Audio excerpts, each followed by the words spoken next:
Louder, louder, louder. When was the last time you did a cannonball? So, hearing John's story about designing this pixel by pixel because he didn't know how to actually do this kind of art at that phase in his career was really cool.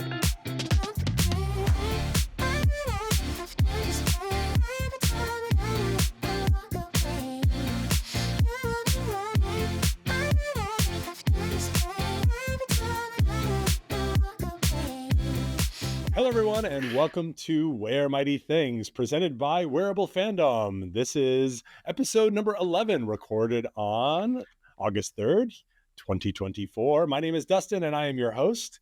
Each and every time on Wear Mighty Things, I am joined by the incredible, the amazing J-O to the H-N Madigan, John Madigan. Welcome back. How you doing, John?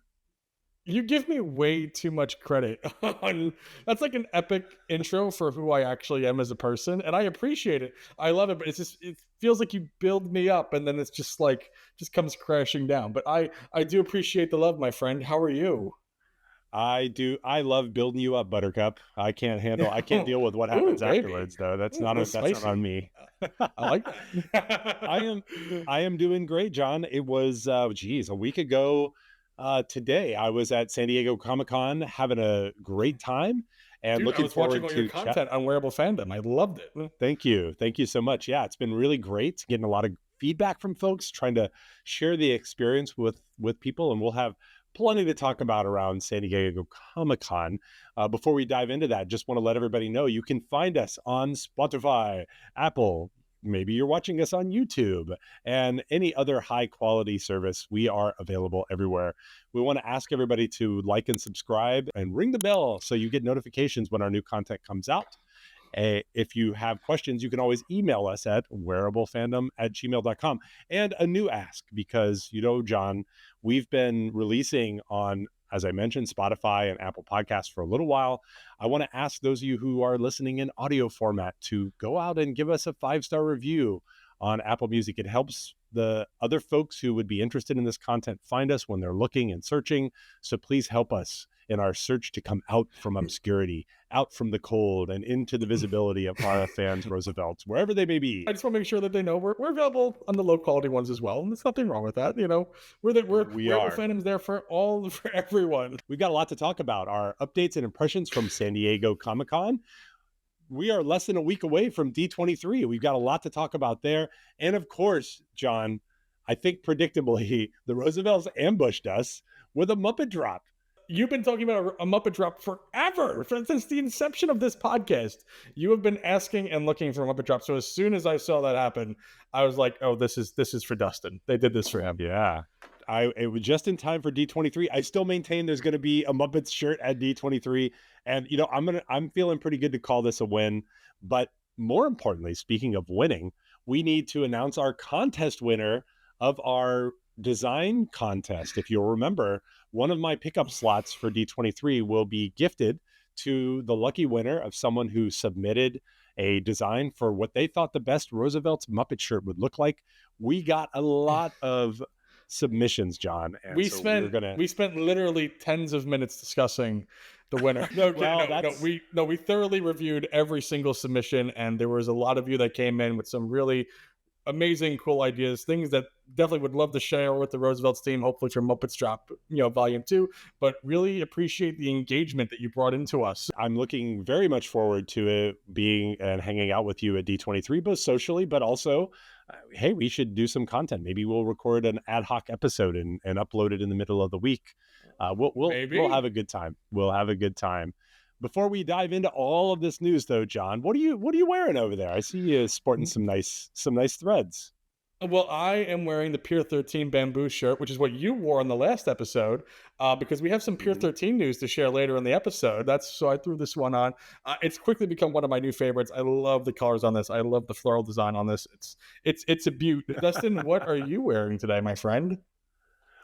Well, I'm wearing the Hoboken to Tokyo hat up here on top, and then I've got the Island Smilin' shirt, which is a really nice light blue colorway of the exclusive from earlier this year.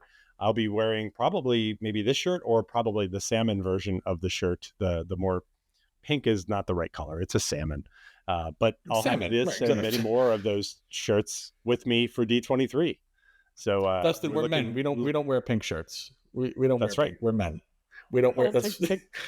Takes a tough man to wear a pink shirt. Right, and that's not us. Neither one of us are tough. I noticed that Mannequin Skywalker's got a nice, cool outfit on today. Oh yeah, you want to talk a little? I know Mannequin Skywalker changed his outfit. Really appreciative of that.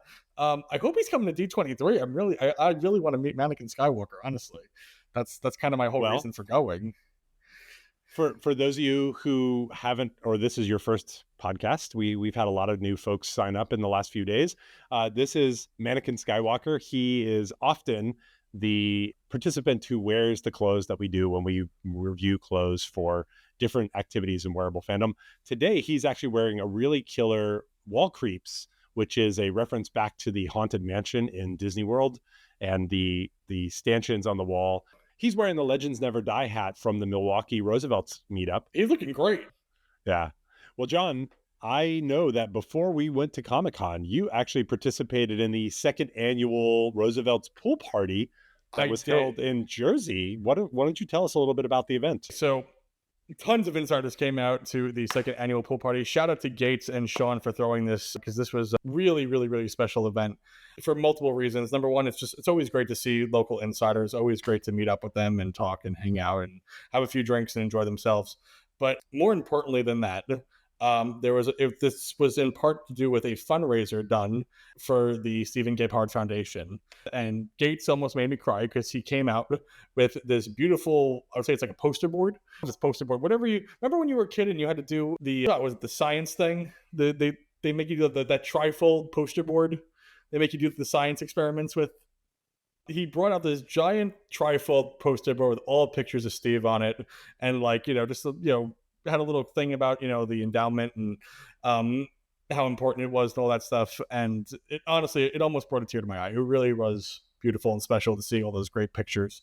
And also Steve's mom and a few of our other family members was also there and I got to speak with her for a little bit, and she is just such a sweetheart. And so if you're listening, we love you. And she was just so sweet, and it was just so great to see everybody.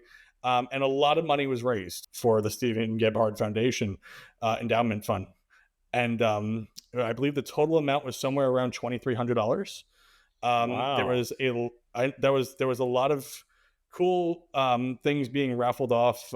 Some New Jersey Devils tickets, New York Giants tickets. There was cornhole boards that Gates actually he put all the stickers on the boards and then used some sort of resin to heat them up, and actually had to do it over one time. I don't know if you heard this story. Did I tell you about the bird? No, I didn't hear that. So we got one board done, and while I was outside drying, a bird actually gave its life. It fell onto it, and it was glued to the board. So what? So a bird fell out of the sky into the resin and got glued? Yeah. Oh my gosh. So you had to do one of the boards over again. That's crazy. Oh my gosh. That's so crazy. And then there was a lot of other, there was a backpack, a stuffed backpack in there as well. There was a Roosevelt's tumbler cup and some Roosevelt's beer. There was a bunch of different they call them grab bags, mystery shirts. Absolutely amazing. Completely blew my mind. And it was truly a great night, just filled with friends, love, laughter. There was a cannonball contest where we saw the exclusive Miami Glow shirt. The Miami Glow shirt? It's a new shirt? It's a new exclusive shirt just for the pool party. What? You haven't? For this year? Is it for the September shirt or?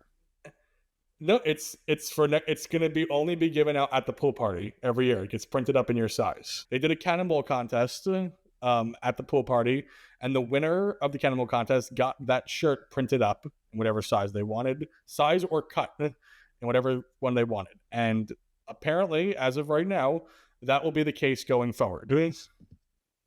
So you need to win the cannonball contest to get that shirt. So next year, when the third annual one happens, you got to win the cannonball contest, and they will print up that shirt in your size. It's never going to be released, to the public. It's his exclusive variant just for the Roosevelt's pool party. Wow, that's a big deal. It's a big deal for a lot of reasons because That design is huge. That design is killer. That's a beautiful design. I'd buy that. That gets thumbs up from me. I love that. This is a colorway of Tropiglow. So, and there's already two. There's already two variants of Tropiglow. So this would be the third. Wow. Okay, yeah, I do see that. I do notice the pocket does not have the Roosevelt's label on it, though. Probably because it's just they printed up like a tester shirt, essentially, I would imagine, for Gates. It's not meant for retail sale yet. So, yeah. We'll see what happens. Dustin, I hope you can make it out to the next one. You're going to win the cannibal contest, dude. I got to try. I mean, who's not going to try if there's a shirt on the line? When was the last time you did a cannonball? It's been a minute. Yeah, I'd say it's probably been a few years. You might have to practice your cannonball skills. It's been a while. Yeah, it's been a while. Yeah. Well, I'll be working on it. So while I was at the pool party, though, you the following week got to go to San Diego Comic-Con. I mean, and that's right. That's top of the top. Like that's a big deal. That's a big deal. That's a big deal. San Diego Comic-Con. You got to go to Mosh Isley, which I'm very jealous of because I need some Mosh Isley in my life. Tell me about your time at San Diego Comic-Con. Yeah, Comic-Con was fantastic. We got to meet a lot of members, some folks that we saw last year, but now we had names and faces. We experienced a brand new process by which exclusives are distributed, which I'm happy to talk about briefly. And to be honest, like we got to take an up close look at all of these amazing shirts, and all told, it was an awesome experience. It was great to get to talk to folks from the company. I got to meet John for the first time in person. John is a Staten Island guy. Little did you know, John comes. No, I did not know. So for those of you who don't know, I live in Staten Island, and John is now the co-founder of Roosevelt's. Also, although he lives in New Jersey now, originally born and raised in Tottenville, Staten Island. So him and I always kind of bonded over that. So John is a fantastic human being. So I'm glad that you got to meet him and talk to him for a little bit. We got to take a close look at all of the shirts, and of course we got to have our first experience with these, John. These are the pins that first couple of pins that I got. So we found out that the pins are going to be con exclusives, which means you've got to go and get them. We saw photos of these beforehand, and we shared like the images of this. So the blind bag wrapping is what you think, and then yes. I ended up getting several pins, but these are pretty cool. This is the limited edition San Diego. So that actually has like the Roosevelt's label on it. It's a limited edition 1 of 100. And then I also got 1 of 250 here, which was the Series 1 floral from last year, having the Padres colors on it. Let me actually take the pin back off, and we'll show what the back looks like, where the numbering is. So this is the Series 1 floral. And when you turn it around, you can see that there is a number printed on there. So this is actually 118 of 250. This is 118 of 250. Can you see that pretty well? Yeah, I can definitely see that. They are geniuses. Yeah. It's interesting because the pin back, now you look at the pin back like on its own, it's kind of cool. It's a pretty thick cardstock here that I will give credit. It means that these are going to have some resilience in the packs. One of the things I was worried about is if they're in a giant bag or they, get some contact, are they going to actually bend or warp or be kind of messed up? And I think that these are pretty good protection. And then, you just stick it back on there. The one thing that I thought was a little bit interesting about these is that the kind of pin back is variant depending on which one you get. Really? So what I thought would have happened is that these gold pin backs on the back, like if you had a limited edition 1 of 100, I thought they would all be kind of like this gold color, or maybe be silver, to kind of reflect the bottom. Sure. But what it turns out is that I've got four here, and what you will see is that every one of them is different. So you got a silver one, 2 gold ones, a gold single, and then look at this one, like a single plastic one. And they're all different. I can't really explain why that would be. to be honest, but nevertheless, that's how they come. I was able to get a few extras. I got some for us, so we'll be able to do those at D23. And of course, you'll be able to get some more if you want at D23. All told, I will say, John, that the pins were a huge hit. It was a lot of fun. People were walking up and just handing them out to each other and like, let's everybody do a pin break and record those. We got some of that footage on our video coverage that we did for the channel. And it was really fun just opening them. There are also a bunch of stories that came along with them. You know, I got recording of John Trematolo, the co-founder of the Roosevelts, talking about this Mike Tyson. You know, you might think like, who cares about a Mike Tyson? You know, it's not super limited. I like Mike Tyson. 1,000. I like Mike Tyson too, but hearing John's story about designing this pixel by pixel because he didn't know how to actually do this kind of art at that phase in his career was really cool. And it's the kind of thing that you can only do when you're actually together in the same place. So I really enjoyed getting the pins. I really enjoyed giving the pins. I've been putting them in boxes and things like that for folks. It's just a fun little thing to do. You know, a lot of times at the events, you stand in line, you get your exclusive, and then you're basically on your way. You don't really have anything else necessarily heavily Roosevelt's to do the rest of the day. Well, now you've got something because you can bring pins. People were breaking pins at Mosh Isley. I mean, it was a lot of fun. So now, was there any limits to how many pins you're allowed to purchase? I did not see any limits. I bought a group of 10 one time. They were only available at the main booth. I did see some people reselling them already, and you know, whatever. People are going to resell stuff, but I don't want to sell. People are going to resell. I watch people resell free tote bags. I mean, it's silly. So definitely pins are going to get, you know, resold. I mean, I've seen some pretty ridiculous things get resold over the years for Roosevelt's. I'm like, you're selling that? Yeah. Like, okay, dude, I love seeing that, and it really seems like the social aspect of pin breaking and like kind of sitting around the table and or everyone at the con booth and whatnot and doing it together and being able to trade right there on the spot. Now, I know at the San Diego Comic-Con booth there was a denim jacket there, which I know you gave a little bit of a look at on Wearable Fandom, because in the future we might be seeing some denim jackets over at Roosevelt's. But on the denim jacket was a whole bunch of pins. I don't think it was all the pins that are there, but a whole bunch of pins. I'm sure you took a good look at that. Was there any pin on there in particular that you were a little like, oh, I really hope I pull that one? Was there one that you were like, I really like that one? Oh, geez, that's a tough question, because now it is a tough. I ask the tough questions, man. I don't ask softball questions. You're asking me to remember like every pin that was on the back of that jacket, there's like 130. I'm not asking you to remember every pin. I'm asking if there was one or two that stood out to you as saying, I would really like you to pull that pin. Yeah, I think the one that I really did want to get, I actually did pull, and that was this one, Dear Mighty Things. Oh, there you go. So that one was on the jacket, and it's one pin, one post, which is kind of interesting considering how big this one is. Yeah, that's a bigger one.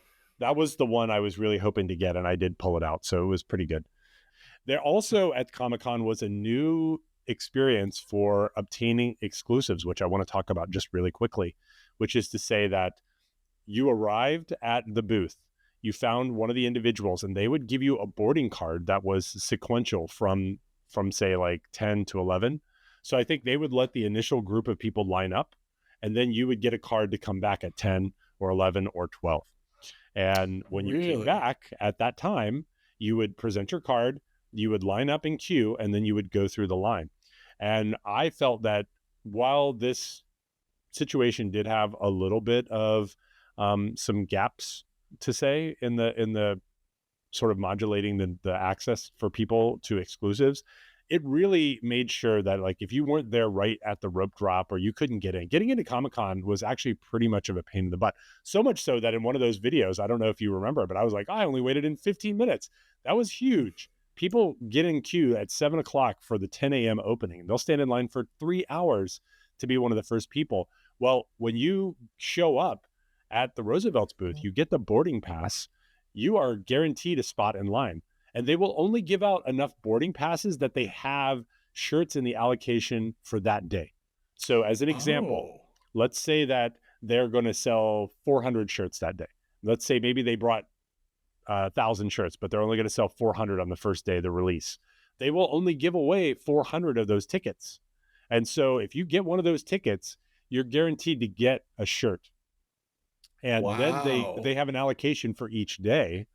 And so it gives people a chance who, if you're, let's say you're not coming to the show on Friday and you want to get a floral on Saturday, and that floral released on Wednesday, you've got actually a shot to get it, and not just get it in your size. So I really felt that there was some good advancement here.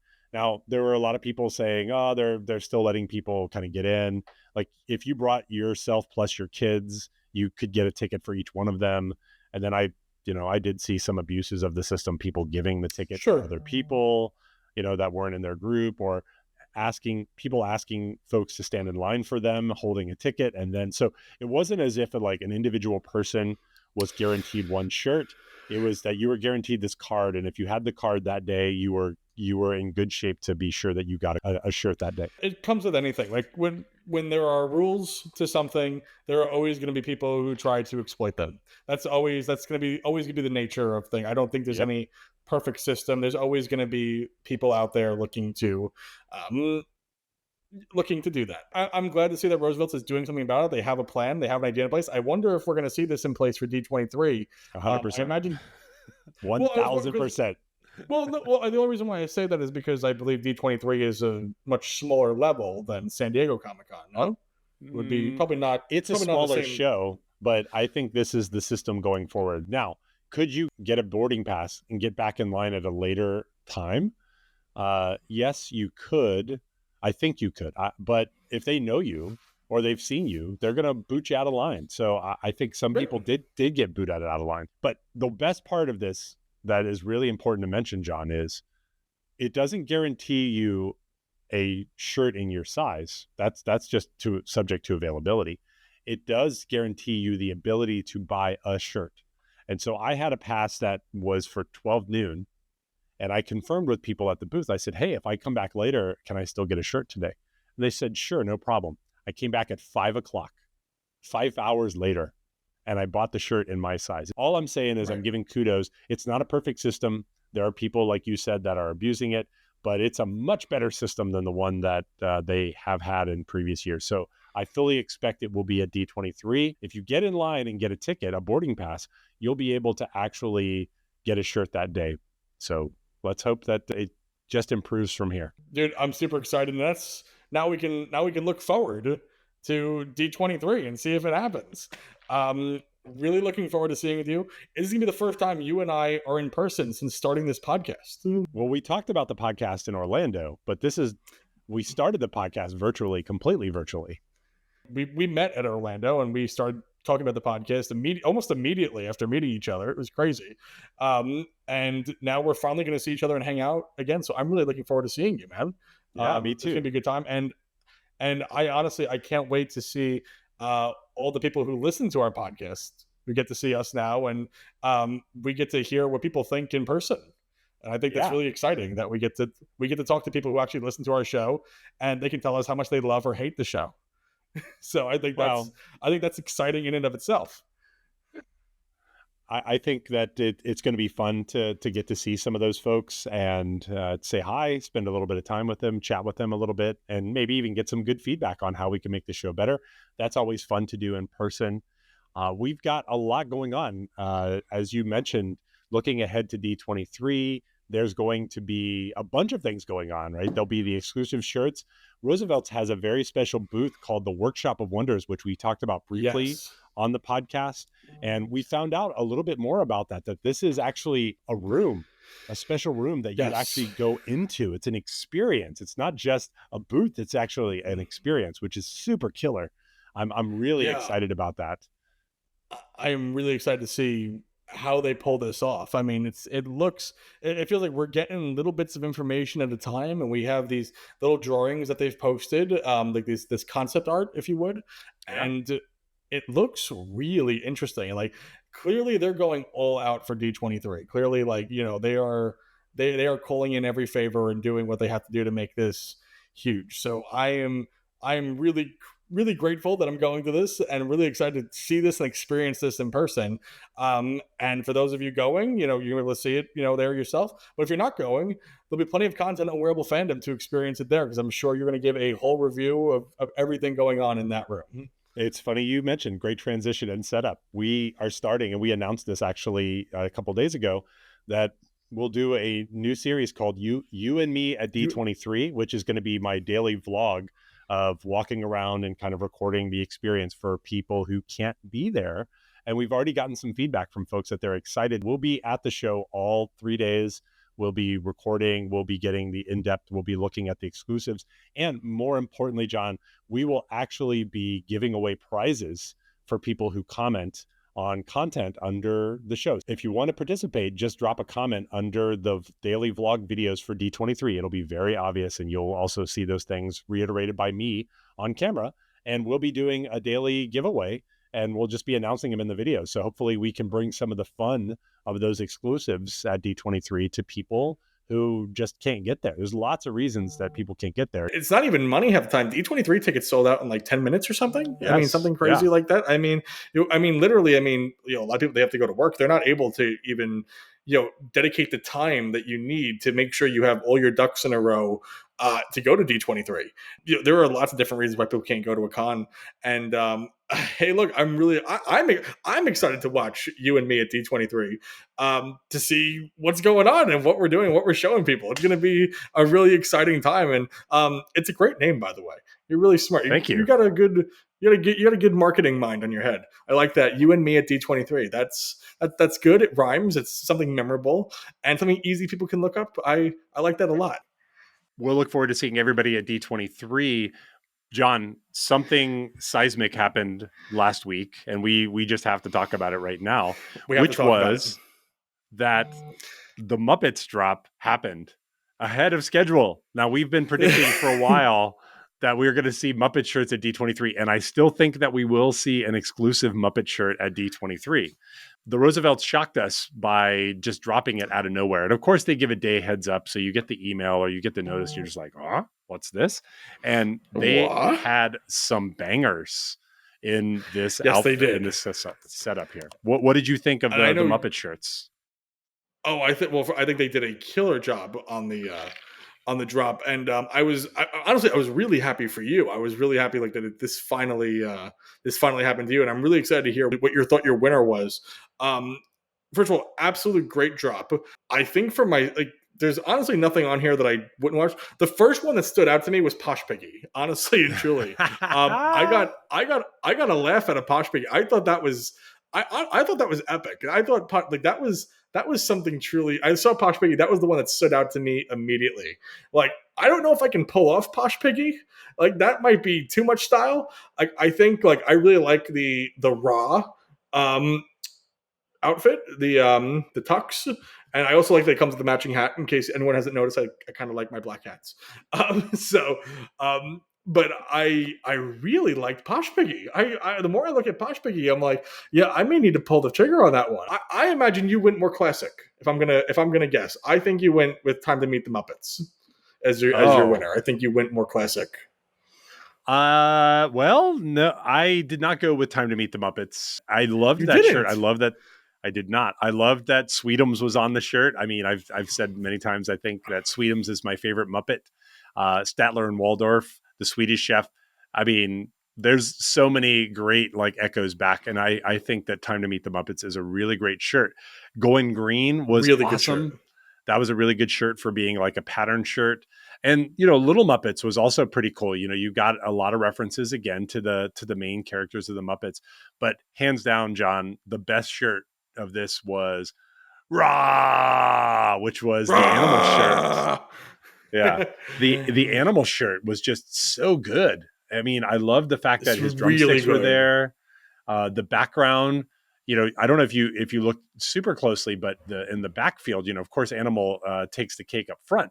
But when you look in the back, you can see in little sort of black letters, it says louder, louder, louder. Yes, it's just a really cool outfit. And this is the one we saw teased by DTH at the last convention. And that's a killer outfit. I like me a good tux, especially one that includes a hat. So that's definitely one. So did you pull the trigger on the tux? I pulled the trigger on the tux and I got the hat, and they're supposed to arrive here. So that'll likely be a D23 outfit for me. Ooh, so I can't wait to see that. That's going to be the thumbnail. Rah! I was so happy that there were ladies cuts for many of these. And even the t-shirts weren't too bad. You got the Muppet Labs t-shirt with Bunsen. I love, yeah. I just thought they went out of their way and did a fantastic job with this. I agree completely. The Muppets Drop was definitely 10 out of 10 drop. They really put their heart and soul into it, and definitely loving the detail that we got on it. And I'm really happy for you. I know you've been waiting for this for so long, and I'm just so happy that you got it. Isn't that when I finally get a Goodfellas line, you're going to be really happy for me. 100%. Yeah. The Goodfellas. I make you laugh. Movie. Yeah. Am I funny? Am I funny? Yeah. I would love a Goodfellas line. That would be that's my wife. That or a Beastie Boys shirt. I would love. I would kill. But I feel like I don't know if there's enough people to buy a Beastie Boys shirt. I don't know. Would you buy a Beastie Boys shirt? Hell yeah. I would. There would be so many good ones. You could get a full panel of License to Ill with the plane crashing, and just having that as the main panel with the album cover. Honestly, background. I was thinking you could do the same thing with Paul's Boutique. I mean, you could do Paul's Boutique. You could do any of them. Yeah. I mean, I was thinking I love Intergalactic, and you could definitely do one based off that that movie is that music video as well. You could do scenes from that, kind of like a Godzilla type. The song that I like the most from the Beastie Boys in their modern era is 3 MCs and 1 DJ, which the video is basically they're all hanging out down underneath in the basement, and they're standing in this position, and they're waiting for the DJ, and Mixmaster Mike has to come in, and he sort of rides in on somebody's scan and gets in, and they're just standing there. And then they start up, 'cause nobody can do it like Mixmaster Mike can. It's good. And that's so good. Such a good song. Are we doing Beastie Boys karaoke on the Roosevelt's cruise? Is that what's happening? 100%. Yeah, man. Let's do it. What would be your song? Intergalactic is that one. I really get into. Oh, and I mean also Sabotage as well. I mean, how can you not rock out to Sabotage? I mean, when that song comes on, you just want to break every wall in sight. I mean, it's you just want to go crazy. I love Sabotage. There's such a great line in that 3 MCs and 1 DJ. All top secret and classified. I grab a hold of the mic and let the words glide. It's all hypnotic and sanctified. I never want to let a bad day slip by. That's good, man. It's good. Now we're getting all stupid in your area, causing all kinds of hysteria. My beat's so sick like malaria. But don't worry, I'll take care of ya. It's good stuff. Wow. I didn't know you were a Beastie Boys guy like that, man. I love that. Yeah, it's good. It's good stuff. So we're manifesting this. We're putting this out into the world, and we're hoping it happens. We'll see. We'll see. I mean, I wish Roosevelt's got into more music lines. I mean, we've seen the Bayside shirts. We've seen Newfound Glory. But other than that, I mean, has there really been much artists who's based out of Newfound Glory? No. Yeah, not really. And I bet that they're actually kind of a pain in the butt, to be honest, to land them. Yeah, I'm sure that's part of it. But I would like to see more music related shirts. I'd be really happy with that. Well, then if they do that though, then they become Hot Topic. So we got to balance that out. We got to be careful. No, you're right. Oh yeah, that's true. That's true. All right, now, John, we announced on the last podcast that we were going to give away one of the pickup slots for D23 to somebody who submitted an idea for the best Muppet design. And we got so many submissions, John. It was insane. It was so good. It was a lot. Honestly and truly, I was really impressed with the amount of people that submitted in, and really just grateful for all the listeners who take the time to listen and watch the show and really took their time and effort to come up with some really killer designs. Yeah. A lot of really great ideas. Some of them that I would be very, very happy to see as shirt designs. But when it came down to it, we had to go with something that was a classic, something that we felt was both accessible and also was a believable shirt to be done as well. And so the the best shirt design that we selected here was the Muppet Show opening window. And I'll put up an image here that was also provided with the intro. And as you can see in the layout here, it shows each one of the Muppets from the original Muppet Show coming in. There's different color gradients across the background. It's a killer shirt. It's a killer shirt concept. There were so many great ideas, and so we had to only pick one. So this one goes, and the winner is Rohit Saxena. Rohit, all of these names. Rohit! Yeah, I know. All of the people who submitted are people that I think I've met or interacted with online. So the fact that this one goes to Rohit, it just as easily could have gone to somebody else that I know or somebody else that you know. But, of course. Oh, absolutely. Yeah. But congratulations, Rohit. Oh my God. So happy for you, man. We'll reach out to you by email, Rohit.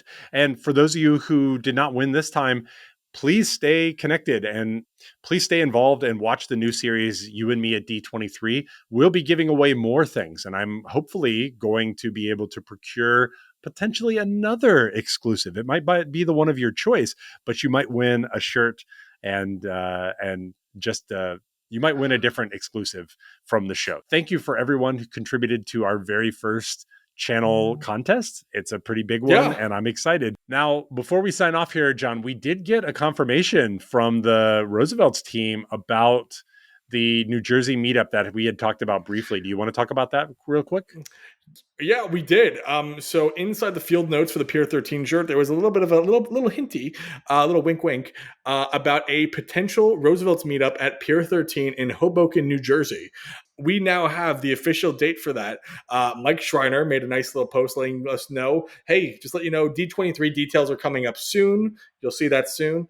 But also just FYI, there is going to be a official Roosevelt's meetup September 14th in Hoboken, New Jersey, Pier 13. So really glad that this is happening. So close to me. I'm only about an hour away, so I definitely will be there. I'm really looking forward to it. A Roosevelt's official meetup is always a good time, and really looking forward to seeing everybody. And it's gonna be lots of fun. Awesome. Well, I think we're going to wrap it up here. If you've got any comments or ideas for the podcast, please drop us a line, wearablefandom@gmail.com. We love to hear your input. We want to remind you guys that we'll be at D23. Both John and I will be there. We'll be recording our You and Me at D23 vlog series to show you what's going on there, where we'll be giving away even more prizes. So please pay attention to that stuff. We'll be dropping that on a daily basis. And just a reminder, Dustin loves surprise hugs. So if you see him, don't even say anything. Just run up to him and just give him the biggest hug you can possibly give him, because my ribs. He just absolutely loves. Dustin's a bit of a hugger, so just run up to him and just be like, Dustin, and just give him a nice big hug, because that's really what he is. Yeah. All right, folks, we'll see you guys in Anaheim in a few days, and for those who won't be there, we'll see you again on our next podcast. Until next time, wear mighty things. So long, everybody. Bye-bye.